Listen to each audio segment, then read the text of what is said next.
열왕기상 19장 1절부터 18절까지 봉독하겠습니다. 아합이 엘리야의 무릇 행한 일과 그가 어떻게 모든 선지자를 칼로 죽인 것을 이세벨에게 고하니 이세벨이 사자를 엘리야에게 보내어 이르되 내가 내일 이맘때에는 정녕 내 생명으로 저 사람들 중 한 사람의 생명 같게 하리라. 아니하면 신들이 내게 벌 위에 벌을 내림이 마땅하니라 한지라. 저가 이 형편을 보고 일어나 그 생명을 위하여 도망하여 유다에 속한 브엘세바에 이르러 자기의 사환을 그곳에 머물게 하고 스스로 광야로 들어가 하루길쯤 행하고 한 로뎀나무 아래 앉아서 죽기를 구하여 가로되 여호와여 넉넉하오니 지금 내 생명을 취하옵소서. 나는 내 열조보다 낫지 못하니이다 하고 로뎀나무 아래 누워 자더니 천사가 어루만지며 이르되 일어나서 먹으라 하는지라. 본즉 머리맡에 숯불에 구운 떡과 한 병 물이 있더라. 이에 먹고 마시고 다시 누웠더니 여호와의 사자가 또다시 와서 어루만지며 이르되 일어나서 먹으라. 내가 기를 이기지 못할까 하노라 하는지라. 이에 일어나 먹고 마시고 그 식물의 힘을 의지하여 40주 40야를 행하여 하나님의 산 호렙에 이르니라. 엘리야가 그곳 굴에 들어가 거기서 유하더니 여호와의 말씀이 저에게 임하여 이르시되 엘리야야 내가 어찌하여 여기 있느냐. 저가 대답하되 내가 만군의 하나님 여호와를 위하여 열심히 특심하오니 이는 이스라엘 자손이 주의 언약을 버리고 주의 단을 헐며 칼로 주의 선지자들을 죽였음이오며 오직 나만 남았거늘 저희가 내 생명을 찾아 취하려 하나이다. 여호와께서 가라사대 너는 나가서 여호와의 앞에서 산에 섰으라 하시더니 여호와께서 지나가시는데 여호와의 앞에 크고 강한 바람이 산을 가르고 바위를 부수나 바람 가운데 여호와께서 계시지 아니하며 바람 후에 지진이 있으나 지진 가운데도 여호와께서 계시지 아니하며 또 지진 후에 불이 있으나 불 가운데도 여호와께서 계시지 아니하더니 불 후에 세미한 소리가 있는지라.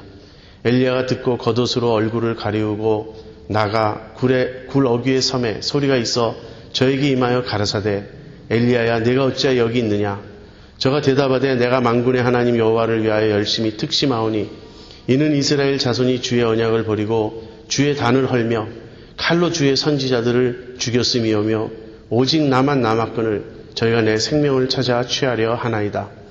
여호와께서 저에게 이르시되 너는 내 길을 돌이켜 광야로 말미암아 다메섹에 가서 이르거든 하사엘에게 기름을 부어 아람 왕이 되게 하고 너는 또 님시의 아들 예후에게 기름을 부어 이스라엘 왕이 되게 하고 또 아벨 몰라 사바시 아들 엘리사에게 기름을 부어 너를 대신하여 선지자가 되게 하라. 하사엘의 칼을 피하는 자를 예후가 죽일 것이요 예후의 칼을 피하는 자를 엘리사가 죽이리라. 그러나 내가 이스라엘 가운데 7,000인을 남기리니 다 무릎을 바알에게 꿇지 아니하고 다 그 입을 바알에게 맞추지 아니한 자니라. 아멘. 예. 지난 몇 주에 걸쳐서 저희는 하나님을 만난 사람들의 체험을 살펴보았습니다. 우리가 살펴본 사람은 야곱, 욥, 모세 이 세 사람이었어요. 야곱이 만난 하나님은 어떠한 분이셨습니까? 야곱은 자기 힘으로, 자기 꾀로, 자기 욕심을 이루며 살았던 사람입니다. 그리고 그 결과 곤경에 처하게 됐죠. 바로 야곱이 그러한 곤경에 처했던 순간 하나님은 야곱을 만나 주셨습니다. 그리고 야곱의 환도뼈를 치시고 야곱의 자아를 처리하셨습니다. 이렇게 야곱에게 나타나신 하나님은 은혜의 하나님이셨어요. 정말 하나님의 사랑과 보호를 받을 자격이 야곱에겐 전혀 없었는데 하나님께서 당신의 무궁하신 사랑으로 야곱을 택하셨고 야곱에게 찾아와 주셨던 겁니다. 욥이 만난 하나님은 어떠한 분이셨습니까? 욥은 자기 의에 사로잡혀서 하나님이 하시는 일에 의문을 제기했던 자였습니다. 그러한 욥에게 하나님 나타나셔서 하나님의 크신 일들, 그 권능을 보여주셨습니다. 그리고 욥으로 하여금 깨닫게 하시고 욥을 회복시켜 주셨습니다. 욥에게 나타나신 하나님은 절대 주권을 가지시고 모든 일을 당신의 뜻대로 행하시는 그러한 하나님이셨습니다. 모세가 만난 하나님은 어떠한 하나님이셨습니까? 모세는 자기 힘으로 큰 일을 벌이려다 실패하고 초야에 묻혀서 긴 시간 조용히 잊혀져 가고 그러면서 깨어지고 낮아지고 자아가 처리되었던 그런 사람이에요. 그러한 때 모세에게 나타나신 하나님은 스스로 계신 자존하시는 하나님, 모든 것을 당신의 뜻대로 행하시는 자주적인 하나님이셨습니다. 그럼에도 불구하고 그 크고 놀라우신 하나님이 이스라엘 백성을 돌아보시고 그들과의 언약을 기억하시고 그들의 역사에 개입하셨던 것입니다. 바로 당신의 백성을 기억하시고 돌보시는 그러한 하나님이셨어요. 여러분, 하나님을 만난 사람들은 반드시 변화됩니다. 우리가 변화되지 않는 여러 이유 중에 하나는 우리가 하나님을 잘 모른다는 거예요. 우리가 하나님을 만난 사람들의 체험을 살펴보는 이유는 간접적으로나마 그들의 체험을 통해서 우리도 하나님을 만나기 위해서입니다. 그리고 우리가 하나님을 조금이라도 더 깊게 알게 될 때 우리는 변화되게 되어 있습니다. 이들이 만난 하나님은 어떤 분이셨나요? 하나님은 우리의 지식, 우리의 이해를 뛰어넘습니다. 욥이, 모세가, 야곱이 만난 하나님은 다들 그들의 제한된 지식, 그들의 제한된 관점, 그들의 제한된 경험을 뛰어넘어 찾아오신 하나님이셨어요. 이렇게 하나님을 새롭게 만날 때, 하나님의 모습을 새롭게 볼 때, 그들이 하나님에 대한 그런 새로운 깨달음을 갖게 될 때 그 결과 그들은 변화되었던 것입니다. 그들의 깨지지 않은 자아는 깨어지게 되고 그들의 상처받은 심정은 회복되게 되고 그래 온전케 되고 새로운 모습으로 달라지게 되었던 것이죠. 오늘 우리는 엘리야가 만난 하나님을 살펴보려고 합니다. 엘리야는 도대체 어떤 하나님을 만났는가? 엘리야는 어떠한 사람이었고 그 하나님을 만난 후에 어떠한 존재로 변화되었는가? 이 점을 우리가 살펴보려고 합니다. 먼저 그 배경을 살펴보죠. 엘리야의 시대는 북쪽 이스라엘, 북왕국 이스라엘에서 사실 가장 악한 왕이라고 말할 수 있는 아합 왕 시절이었습니다. 아합은 시돈의 공주, 시돈 왕의 딸 이세벨을 아내로 맞아들였는데 이 시돈 그리고 그 위에 있는 두로 시돈 이 지역은 바알 숭배의 근원지였어요. 바알 숭배가 가장 극심했고 거기에서부터 바알 숭배가 다른 지역으로 이렇게 전파되어 갔던 그런 우상 숭배의 지역이었습니다.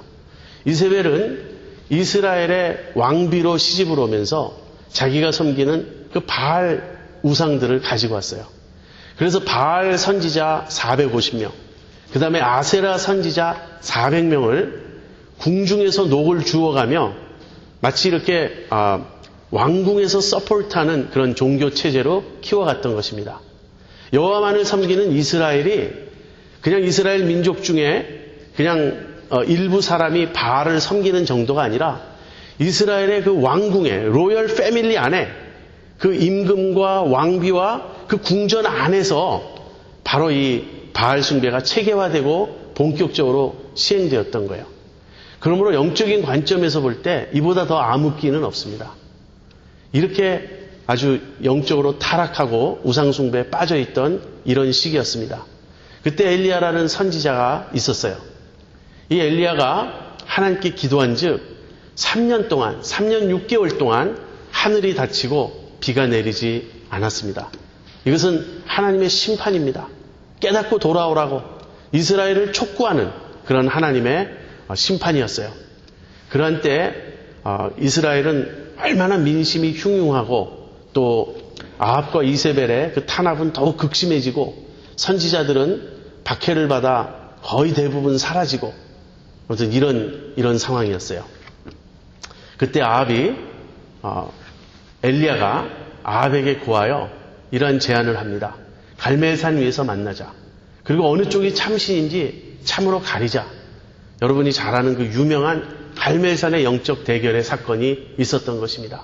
하나님께서는 하늘에서 불을 내려서 엘리야의 기도에 응답하셨어요.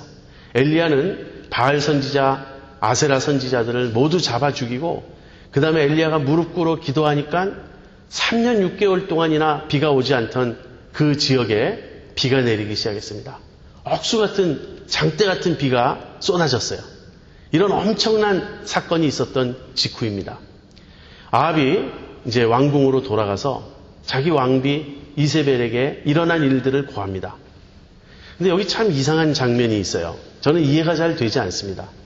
만약에 이 이야기를 들었다면 어느 누구나 와, 이제까지 내가 몰랐지만 참으로 여호와 하나님이 참 신이구나. 그분만이 살아계신 하나님이구나. 이걸 깨닫지 않겠습니까? 하늘에서 불을 내려 응답하고 그의 선지자가 기도하니 3년 6개월 동안 닫혔던 하늘이 열리고 비가 쏟아졌는데, 그런데 그렇지 않아요. 이세벨은 오히려 도끼가 올라서 내가 너를 반드시 죽일 것이다. 내일 이맘때에는 내 생명으로 내가 죽인 선지자 중에 하나같이 할 것이다. 이렇게 복수를 다짐합니다. 근데 사실 이것은 이상한 일이 아닙니다. 하나님을 아는 것은요, 증거를 들이댄다고 가능한 일이 사실 아니에요.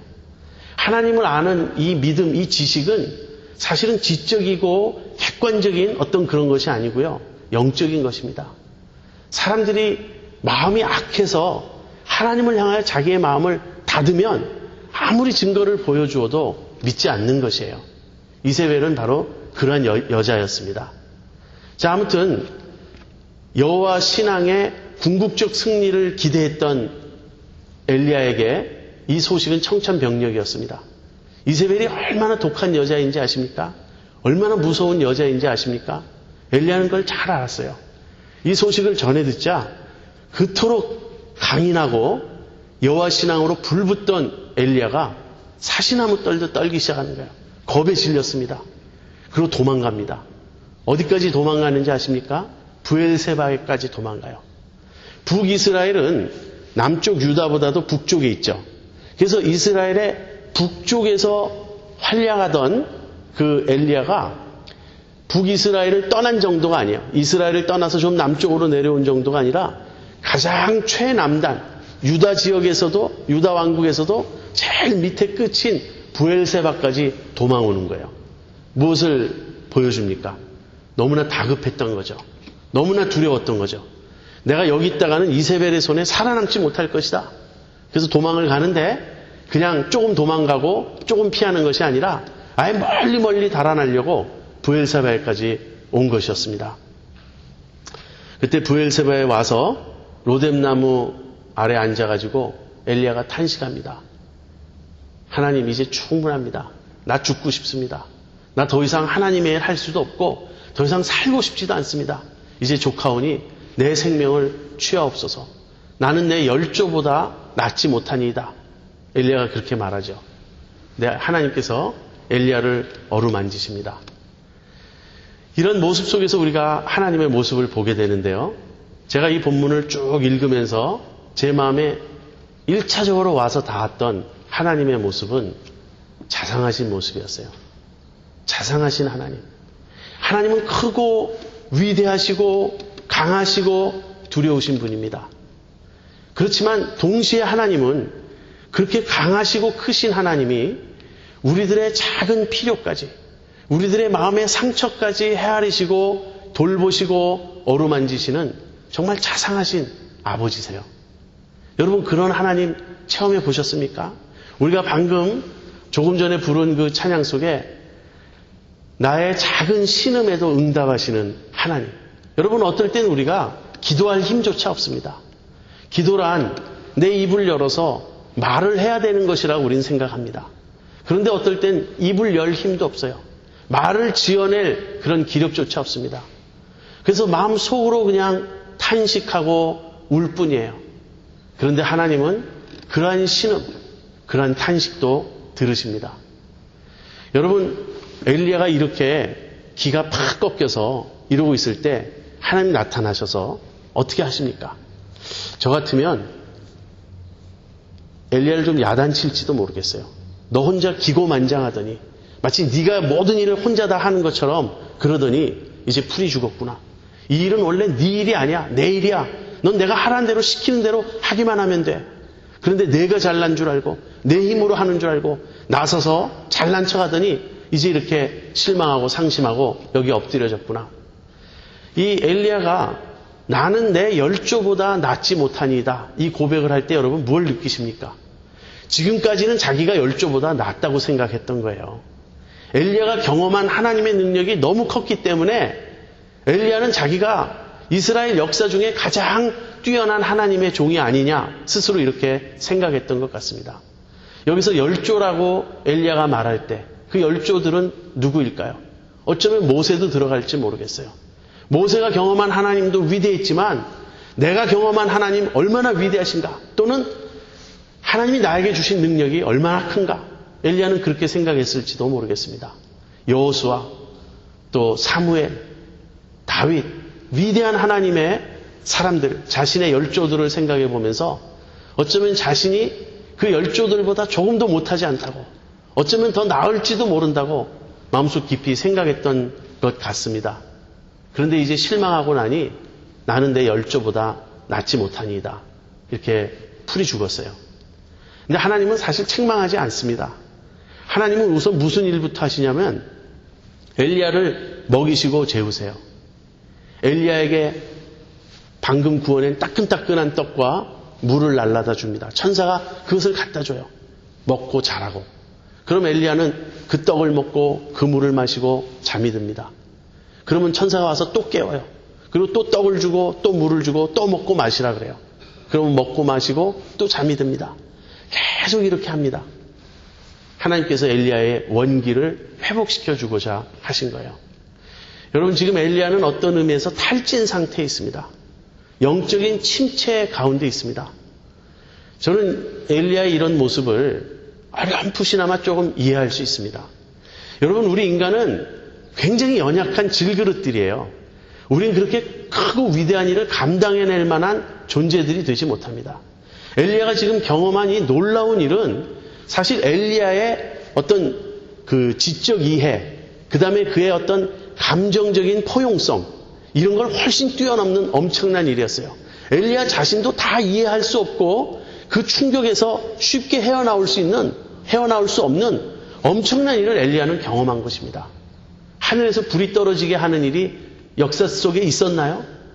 그 다음에 3년 6개월 동안 닫혔던 하늘이 엘리야가 간절히 기도하자 저 수평선 끝에서부터 조그만 구름이 올라오더니 그렇게 억수같이 비가 쏟아지고, 이런 일을 누가 경험했습니까?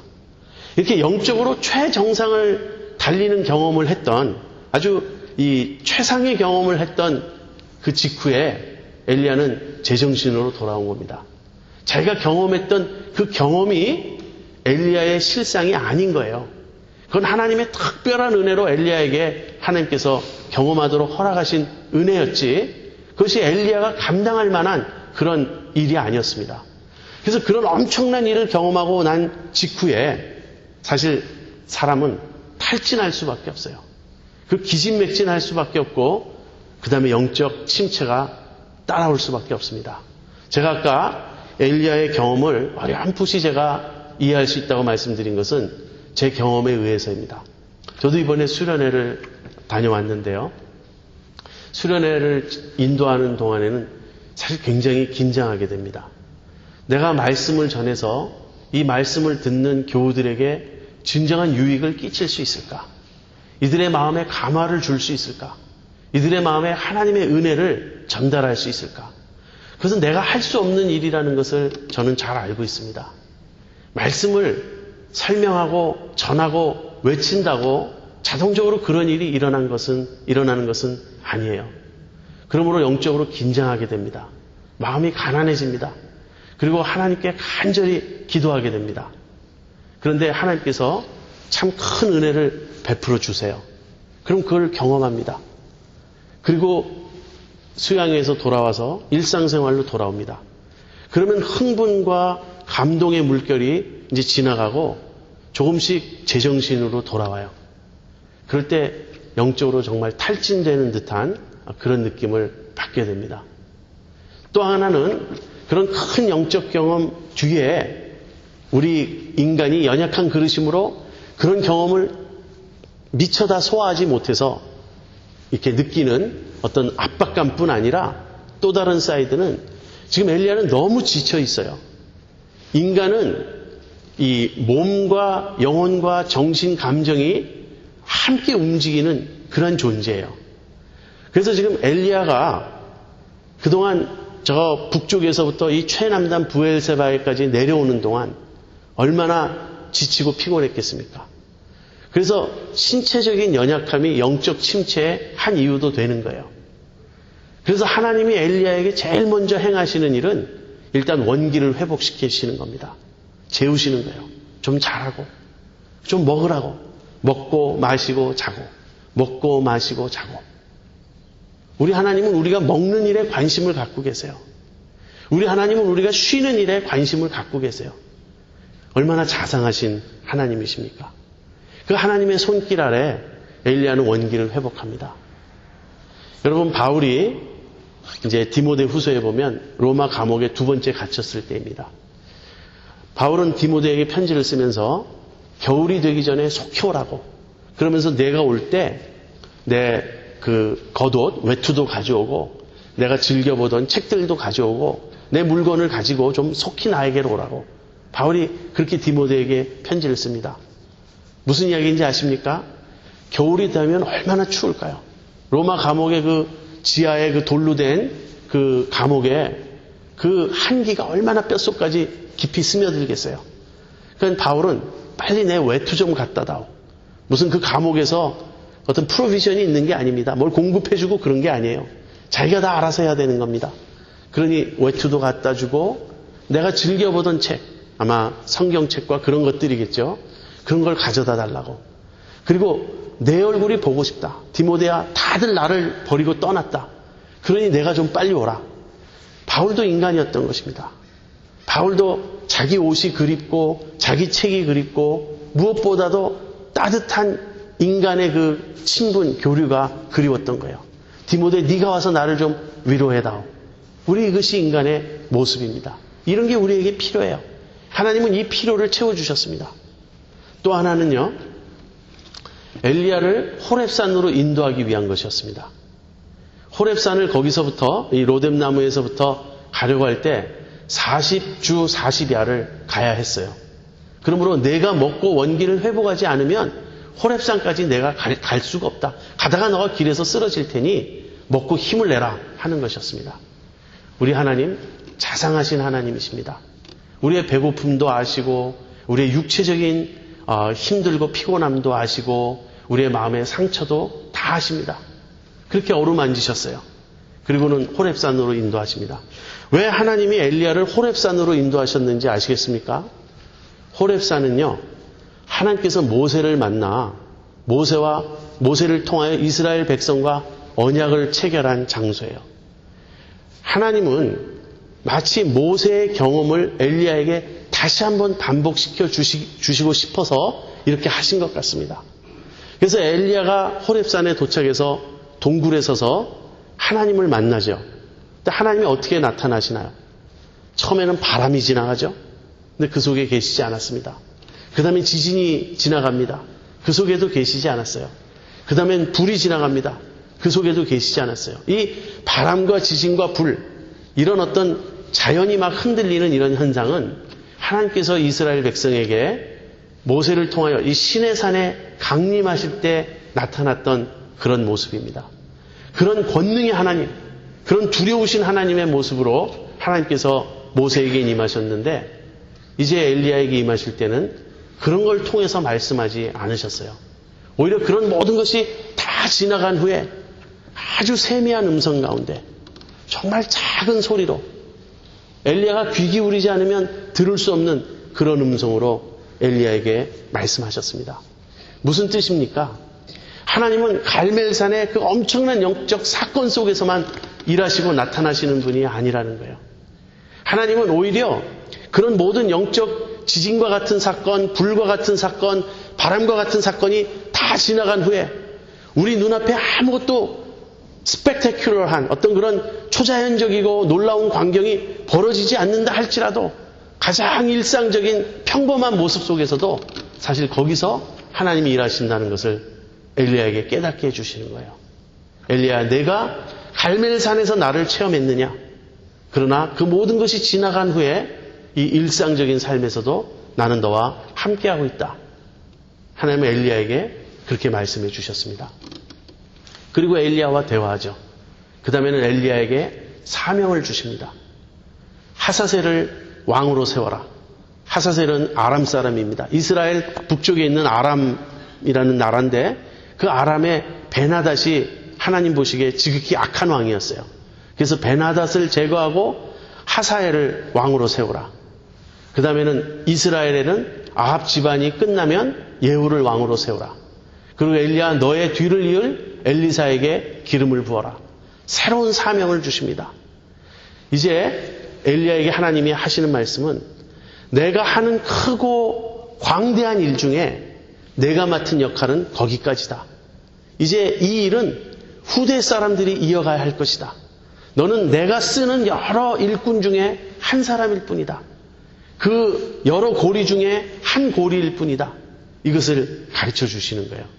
그래서 엘리야에게 다시금 바톤을 넘길 것을 말씀하시고 엘리야를 회복시켜 주셨습니다. 그리고 마지막으로 하신 말씀이 무엇입니까? 너는 나 혼자 남았다고 부르짖는데 아직까지 바알에게 무릎 꿇지 아니한 사람 7천이 있다. 이렇게 말씀을 하셨습니다. 여러분, 엘리야에게 나타나신 하나님은 한편으로는 한 개인의 육체적인 피곤함, 마음의 상처를 어루만지시는 자상하신 하나님이시면서 동시에 역사를 주관하시는 그런 하나님이셨어요. 엘리야가 깨달아야 했던 것은 이 모든 일은 엘리야 그가 하는 일이 아니었다는 거예요. 엘리야의 문제는 무엇입니까? 엘리야는 자기 의에 빠져 있었습니다. 나만 홀로 남았습니다. 아까 제가 말씀드린 대로 내 열조보다 낫지 못하니이다라는 이 고백이 보여준 것은 사실 열조보다 스스로 낫다고 생각했다는 거예요. 자기가 이 모든 일을 혼자 한다고 생각했습니다. 하나님, 다른 선지자들 다 죽거나 다 도망가거나 변절되거나 아무튼 아무도 없어요. 이 이스라엘에 남은 사람은 나밖에 없습니다.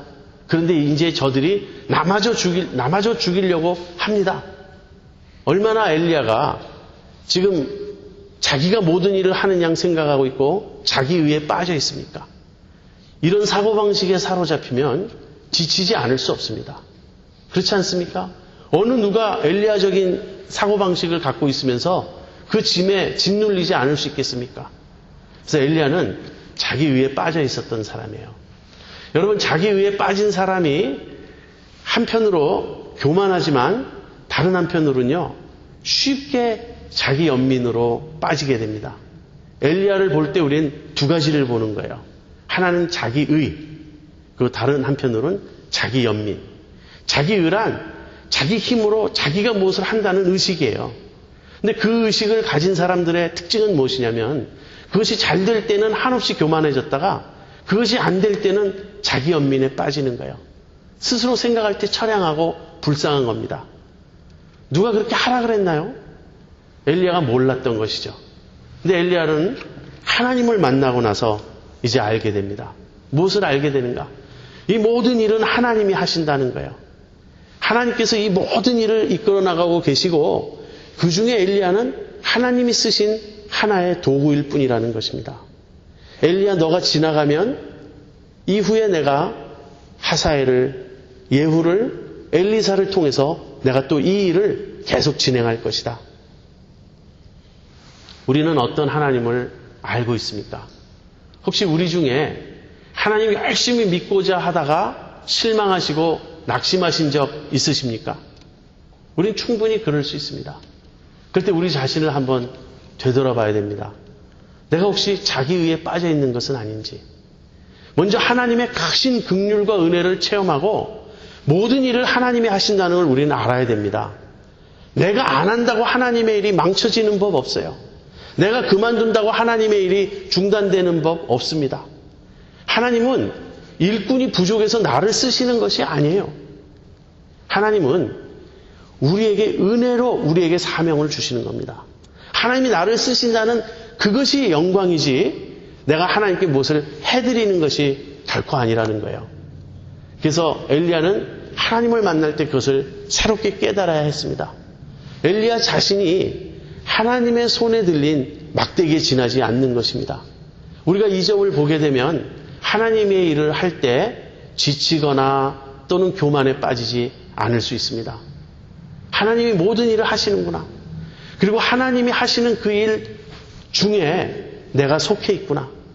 그러므로 하나님께 모든 주도권을 양도해 드리고 하나님 그분을 인정하고 먼저 내가 할 일은 하나님의 은혜 안에서 쉬는 것입니다. 오늘 우리 생명의 삶에서 보여준 대로 먼저 하늘에 앉은 자로부터 시작하는 거예요. 하나님의 은혜로 나를 쉬게 하셨습니다. 앉게 하셨습니다. 거기서부터 출발하는 것입니다. 자상하신 하나님, 역사를 주관하시는 하나님, 그 하나님이 은혜로 우리를 쓰신다는 것을 깨닫고 자기 의를 내려놓기 바랍니다. 그리고 자기 연민에서 벗어나기를 바랍니다. 처음부터 끝까지 하나님이 하시는 줄 알고 우리는 기뻐하며 감사하며 그 나를 불러주신 그 영광에 우리가 감사하며 겸손히 하나님을 섬길 뿐입니다. 그러한 엘리야의 하나님을 만나는 여러분과 제가 되기를 바랍니다.